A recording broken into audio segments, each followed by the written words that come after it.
Assalamualaikum warahmatullahi wabarakatuh. Alhamdulillah rakan-rakan dan para penonton yang dirahmati sekalian. Kita doakan hari ini dan seterusnya Allah bekalkan kepada kita nikmat yang kekal untuk kita kembali kepada Allah dan nikmat kebahagiaan yang kita kecapi. Mudah-mudahan kita mampu menghadapi segala rintangan kehidupan ini dengan penuh rasa disiplin untuk menjadi hamba Allah yang sempurna. Dari Rauf pergi ke Pontian, terus pula ke Kuala Perlis. Harap semua berikan perhatian, mohon saya mulakan majlis. Bismillahirrahmanirrahim. Segala usaha telah pun mendapat hidayatnya. Semoga kita semua beroleh seluruh keberkatan daripadanya. Amin. Yang dihormati Penolong Pengarah Immigration Malaysia, Puan Haslina binti Syamsuddin. Yang dihormati Profesor Madya Dr. Muhammad Ainuddin Iskandarli, Pengarah PES University, Kampus Kuala Lumpur. Yang berusaha Encik Zulhairi bin Zakaria selaku penyelaras program. Para penonton yang sedang menonton secara live di Facebook mengenai program perihal pekerja asing, negara, undang-undang dan tenaga kerja asing antara ideal dan realiti di Malaysia yang setia bersama kami. Kali ini anda akan bersama kami dan kita bawakan satu topik untuk kita kupaskan dan sama-sama kita mengambil sesuatu ibrah pada apa yang akan diperkatakan oleh yang dihormati Puan sebentar nanti. Dan yang paling penting, kita ucapkan terima kasih kepada penganjur kita iaitu UUN serta Jabatan Immigration Malaysia dan kita bersiaran secara live di Facebook dari bahagian pekerja asing Jabatan Immigration Malaysia. Baik rakan-rakan yang dirahmati Allah sekalian, apa tajuk yang kita akan bicarakan dan kita kupas hari ini? Temu bual mengenai kemasukan dan perihal urusan pekerja asing di Malaysia. Rakan-rakan yang saya kasihi sekalian, bagi membicarakan topik ini, saya akan kenalkan seorang jemputan panel penceramah yang sudah tidak asing lagi dalam Jabatan Immigration Malaysia, iaitu yang dihormati Puan Haslina binti Syamsuddin, Penolong Pengarah Immigration Malaysia. Jawatan kuasa penganjur majlis ini juga mengucapkan selamat datang dan terima kasih kerana turut sama memeriahkan majlis kita pada pagi ini secara live di maya sosial. Untuk pengetahuan hadirin dan hadirat sekalian, matlamat utama penganjuran program ini adalah sebagai salah satu platform untuk memantapkan pengurusan warga asing termasuklah menangani masalah kekurangan tenaga kerja dalam sektor tertentu dengan status tidak sah berdaftar berdasarkan senarai majikan yang tidak berdaftar sekaligus membuang persepsi negatif rakyat terhadap kerajaan yang cenderung dianggap sebagai tidak mempunyai ketegasan terhadap kemasukan pekerja asing. Assalamualaikum yang dihormati Puan. Waalaikumsalam. Apa khabar yang dihormati Puan? Alhamdulillah. Terima kasih. Saya berharap Puan sihat walafiat pagi ini. InsyaAllah. Terima kasih kami ucapkan kerana sudi meluangkan masa untuk memberikan talk pada pagi ini Puan. Oleh yang demikian, masyarakat kini sangat memerlukan bantuan, bimbingan dan kaunseling dalam menempuh cabaran semasa. Semoga Allah merahmati dan memberkati majlis ilmu yang akan diadakan pada pagi ini.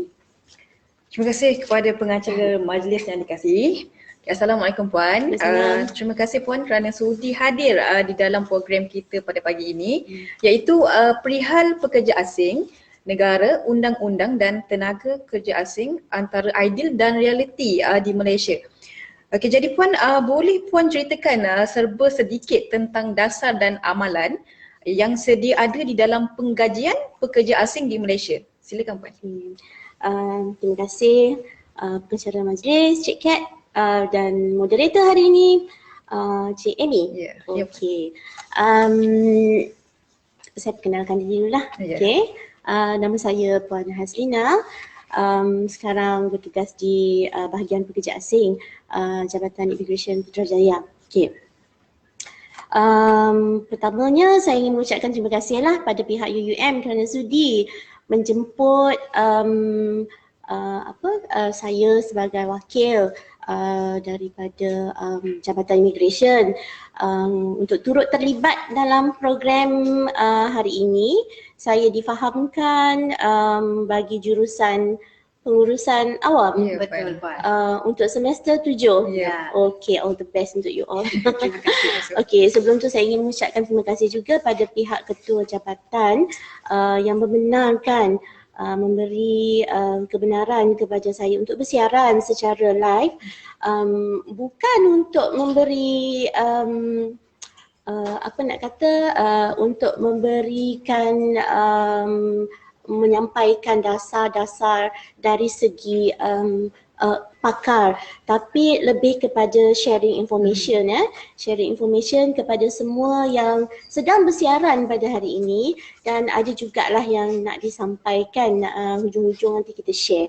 Okey, tajuk yang diberi pada hari ini Kat, ini bila saya mula-mula dapat tu dia agak besar, negara, undang-undang, pengurusan pekerja asing,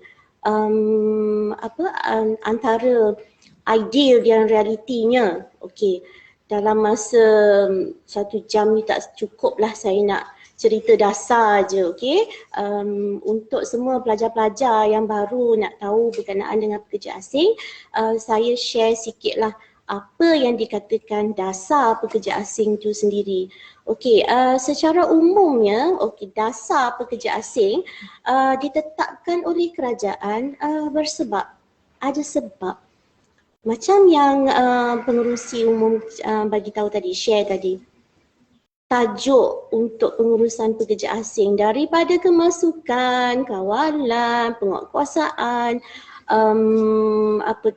pematuhan kepada undang-undang, sehinggalah ke urusan pekerja asing tanpa izin. We call it biasalah, satu Malaysia memang tahulah, kalau cakap parti tu memang dah tahulah kan. Kita cakap there sometimes dekat untuk pekerja asing yang bila kita sebut je kita tahu ini immigration, ini pekerja asing. Okay, but tuan-tuan dan puan-puan semua, sidang penonton, dasar pekerja asing ni bukanlah ditetapkan oleh satu-satu agensi sahaja. Okay, dia start dengan penetapan dasar di bawah agensi Kawaslia. Agensi Kawaslia yang duduk di bawah Jabatan Tenaga Kerja di Kementerian Sumber Manusia. Okey, agensi Kawaslia ni ada banyak. Saya pun tak ingat semua.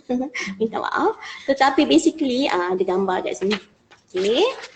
Kita santai Jangan ketat-ketat Okey, ada KSM, Kementerian Sumber Manusia sendiri, KDNKK, KDN, Kementerian Dalam Negeri, kemudian turut berada di situ adalah KKM, Kementerian Kesihatan yang sekarang ni sangat famous lah kan, antara kementerian yang sangat famous sekarang ni. Ada MOA iaitu agriculture, dan ada MOTEC, ada banyak agensi lah. So why, kenapa this agency duduk di bawah agensi Kawaslia ni? Untuk meletakkan dasar. Okey, itu penetapan, itu agensi Kawaslia kementerian-kementerian ini yang akan fit, yang akan bagi maklumat berkenaan dengan pengurusan pekerja asing di sektor-sektor di bawah seliaan mereka. Okay. Bila kita cakap pasal sektor ni, apa dia dasar yang paling utama berkenaan dengan pekerja asing? Satu adalah yang penting, rakyat tempatan didahulukan. Kalau kita cakap berkenaan tenaga kerja, kenapa kita nak ramai banyak-banyak soalan ya, Kat dengan Amy, kenapa kita nak buat masuk pekerja asing banyak-banyak? Why? Rakyat tempatan tak ada ke? You all graduate nanti kan? Lepas tu kita yang dekat kampung ni kan? Why? Kenapa? Sebabnya adalah ada sektor-sektor yang tidak memenuhi permintaan majikan. Bukan nak kata kita memilih, rakyat Malaysia memilih, tetapi setiap negeri ada faktor sosio-budaya dan ada sektor-sektor yang dikatakan tidak popular di kalangan rakyat di certain negara. And di Malaysia, kalau biasa dengar terms 3D. 3D adalah dirty, dangerous and tak tahu. Dirty, dangerous and saya pun terblank. Sekejap saya refer. Dirty, dangerous and another one is difficult. Dirty, dangerous and difficult. So ada permintaan daripada majikan on this kelompongan yang nak kait buah dekat ladang kelapa sawit, yang nak construction, nak buat bangunan, so on and so forth. Jadi talking about dasar, itulah dasar pengambilan, dasar pengisian kekosongan, lepas tu negara sumber yang ditetapkan. So far kita ada 15 negara sumber. Satu negara sumber dibekukan buat sementara ni, that is Bangladesh. Had umur, kemudian tempoh pengajian, semua tu itu adalah intipati di dalam dasar yang ditetapkan oleh agensi kawal selia, termasuk dia sangat dinamik dan selalu berubah mengikut semasa, keperluan semasa. So dah panjang dah tu kan? Okey Puan, boleh kat Puan terangkan secara terperinci apakah tanggungjawab majikan dan tanggungjawab pekerja asing dilaksanakan? Okey, terperinci tu tak dapat lah tu Kat. Saya secara umum je lah kan. Secara umumnya tanggungjawab majikan very simple. You just abide by the law. Payah immigration ni dia banyak pun juga undang-undang yang berkaitan kan. So apa yang majikan perlu tahu adalah pengurusan pekerja asing yang mereka akan ambil dari mula-mula diorang menggaji, bercadang untuk menggaji, minta kuota, sehingga ke penghantaran pulang pekerja tersebut. Penghantaran pulang in terms of physically fit ataupun dalam bentuk corpse, mayat. Okey, itu tanggungjawab majikan. Itulah yang mereka kena uruskan. Okey, di samping tu mereka kena make sure setiap tahun levy dibayar ataupun pelekat yang diterima, kena make sure pekerja asing di bawah seliaan mereka tu ada permit yang sah all the time. Okey, that is tanggungjawab majikan. Apa tanggungjawab pekerja asing? Very easy. Jangan langgar undang-undang. So, diorang kena tahu jangan langgar undang-undang. Diorang kena tahu mereka hendaklah bekerja di tempat yang dibenarkan sahaja. Di dalam pelekat. Okey, di dalam pelekat, alamat mana, dengan majikan mana, tidak dibenarkan untuk lompat dan tukar majikan, tak boleh kahwin, okey, yes, sepanjang tempoh penggajian, mereka tak boleh kahwin, tak boleh nak bawa keluarga datang untuk bersia-sia, untuk ini kan, diorang punya whereabout, kena bagi tahu dekat majikan, sampai masa kena buat pemeriksaan kesihatan. Itulah antara tanggungjawab majikan dan pekerja asing. Okey, tak boleh mendalam tapi dia secara briefly fahaman Okey. Okey, baik Puan.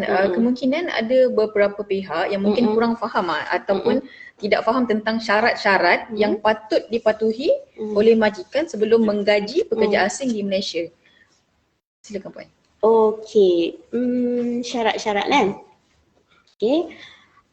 Bila kita bercakap berkenaan dengan majikan, okay, majikan yang nak ambil pekerja asing ni Kat, Yang pertamanya mereka ni hendaklah majikan yang berdaftar. Okey. Dia orang kena ada pendaftaran syarikat. Okey. Pendaftaran syarikat ni dekat mana? Dekat dia orang kena ada ROC lah, meaning to say that semua majikan ni kena ada ROC itu, kena berdaftar dengan pendaftaran Malaysia. Okey, bila dah berdaftar kan, baru diorang minta kota. Ni pekerja asing minta kota. Bila dah minta kota, itu antara yang ni lah, kena ada ROC, lepas tu kena mohon kota, kemudian sebelum bawa masuk pekerja asing tu, mereka dah kena pastikan pekerja asing tu ada dibuat biomedical, we called it pekerja asing ni dia kena buat pemeriksaan kesihatan 2 kali sebelum dia masuk ke sini di negara asal, dan bila dah sampai kat Malaysia dia kena buat pemeriksaan kesihatan sekali lagi, so 2 kali. Kemudian dia orang pun kena pastikan levy, kena pastikan levy dibayar. Tahu kan levy apa? Nanti kita cerita pasal levy kena buat pemeriksaan kesihatan mengikut masa. And yang paling penting adalah syarat yang terakhir tu adalah bukan terakhir, mereka juga kena pastikan, majikan juga kena pastikan agreement. Agreement dengan pekerja asing tu kena disediakan. Itu antara syarat yang majikan kena pastikanlah sebelum dibawa pekerja asing tu ke Malaysia. Terima kasih Puan di atas perkongsian yang sangat-sangat berguna lah. Okey, jadi bagaimana pula dengan undang-undang berkaitan penggajian pekerja asing di Malaysia kini?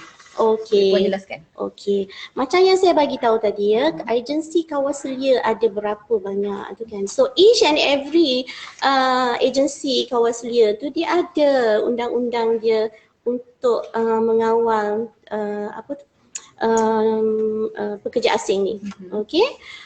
Setiap agensi dia masuk, kalau macam JTK dia ada Akta Perkeso, lepas tu ada Akta 446, dia ada sentiasa adalah pembaruan berkenaan dengan pengurusan pekerja asing.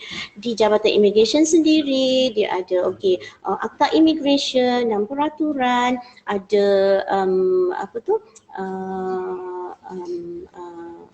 Amla Fatwa, dia ada kalau nak cerita kat you all pun dia sangat mendalam ni sebenarnya. Okey, dia ada banyaklah akta yang mengawal pekerja asing ni lah. Lain agensi dia lain akta, tetapi dia terpakai bagi pengurusan pekerja asing. So secara dasarnya saya boleh cerita kat situ lah. Nanti nak list saya boleh bagi list penonton pun nak list ni saya boleh bagi list insyaAllah. Okey, baik Puan, apakah program penguatkuasaan undang-undang dilaksanakan? Okey, topik ni yang best. Kalau kita buka paper, Google je lah pasal immigration. Hari-hari setiap hari ada aktiviti penguatkuasaan yang dijalankan oleh jabatan. Sekarang ni memang sangat dinamik lah, sangat aktif lah untuk operasi ataupun aktiviti penguatkuasaan. And this aktiviti penguatkuasaan dia start daripada operasi, dia kena pasti majikan, kemudian dia pergi ke penangkapan, kemudian pendakwaan, selepas pendakwaan pengusiran. So dia setiap aktiviti tu daripada tangkapan daripada operasi hingga ke pengusiran itu adalah aktiviti penguatkuasaan sebenarnya. Jadi hari-hari memanglah sangat banyak aktiviti penguatkuasaan, ops ini, ops itu, dan yang terbaru semasa musim COVID ni adalah usaha sama dengan agensi-agensi lain. Jabatan Immigration juga ada buat strategik pengurusan strategik dengan agensi lain, and yang paling hot sekarang ni adalah Ops Benteng. Ops Benteng yang dia ada banyak agensi termasuk pengurusan sempadan. Okay. Okey, okey Puan. Sekarang kita bukalah pada soalan-soalan di luar sana. Dah ada soalan Okey, sekiranya ada pertanyaan ataupun soalan dan isu dibangkitkan, bolehlah kita bukalah dekat ruangan ada komen. soalan. Siapa Okey, sekarang pun dah ada banyak ke soalannya? Kita ada 4 Ada 4 soalan, dah jawab semua ni. Daripada orang awam. Okey, baca. Okey, soalan pertama Puan. Kalau pekerja lari dari majikan, boleh minta rujukan nak buat permit sendiri? Macam mana tu Puan? Okey, ni cerita lari daripada majikan. Saya percaya dekat luar sana tu memang banyaklah soalan daripada majikan yang tanya berkenaan dengan pekerja lari. Okey. Apabila seorang pekerja di bawah selian majikan lari, tanggungjawab majikan adalah untuk membuat laporan polis. Okey. Bila dia buat laporan polis, dengan laporan polis tu dia kena datang dekat immigration dan bagi tahu, okey, encik, pekerja saya lari. Okey, then immigration pun akanlah, dia bukan encik dia tuan, pekerja lari. Okey. Dan kita punya pegawai pun akanlah register, kita akan buat pendaftaran di dalam sistem yang mengatakan pekerja ni lari. Okey. Okey, dia adalah cerita-cerita lain selepas itu, macam mana majikan nak dapatkan penggantian lah, this thing and this that. Tetapi kenapa kita kena report lari? Okey, ingat tak cerita awal tadi ada agreement antara majikan dengan pekerja. Bila dia binding kontrak tu kan, so majikan akan bertanggung